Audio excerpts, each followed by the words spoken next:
All right. So now we want to bring up two extraordinary artists in their own right. I'm happy to have met them before today.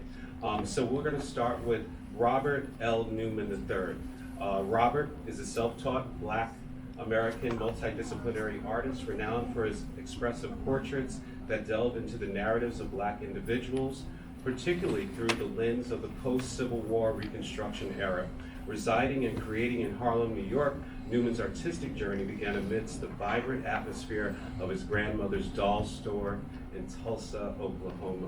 His formative years were shaped by experiences across the United States, including significant periods in the Jim Crow South states of Florida, Arkansas, Tennessee, and Georgia. So I welcome you, Robert, to tell us about your process, your inspiration.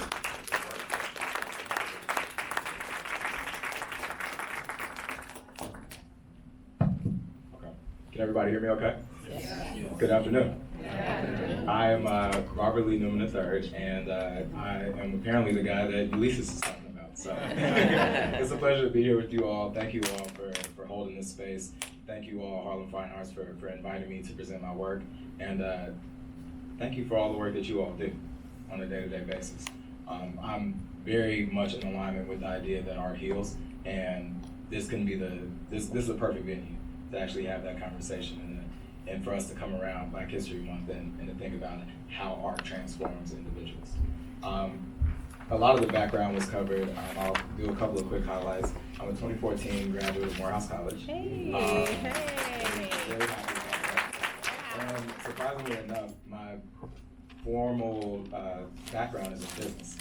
So I went to school for business management, and I ended up moving to New York and working on Wall Street for about 8 years. It ended up being a very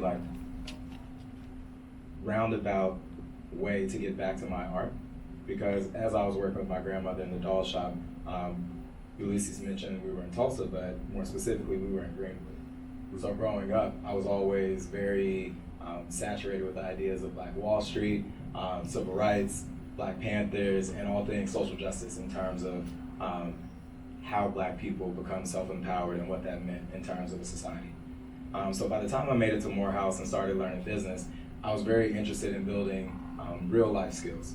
Academia wasn't really the place for me, so I didn't enjoy the process of sitting down and debating philosophies or going through all the different ways that people could protest. I figured, very similar to maybe a Booker T. Washington, as soon as I get some skills, all I have to do is go into the job market, get some money, and then I'll be fine.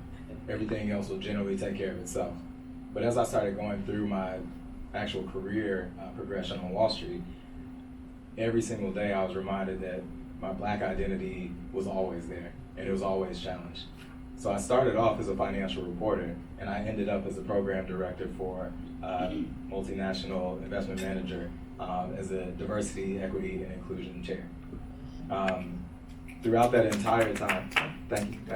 Throughout that entire time, I began exhibiting my work here in New York in 2016, and as my career changed and I was challenged more and more in my day-to-day life, my art transformed. It became something that I needed to express myself a little bit more unapologetically. It became a medium for me to get in people's faces without being so abrasive, and forcing people back to the conversation, to that communal aspect of healing, right? And the work that you all see here today are works that were created within the past 4 years, all things that were in response to the community, the pandemic, our new awakening around social justice and Black Lives Matter, and a lot of my process is reimagining stories, retelling stories, whether it's from our civil rights leaders, from artists that inspire me, or from my individual life. So I do a lot of portraits of friends, other artists, and community leaders. So, did I miss anything? No, thank you. That's great. So I'm here for the rest of the time, happy to answer questions. The pieces over here to my right are all for sale, so please ask questions, and I'll be here. Thank you all again.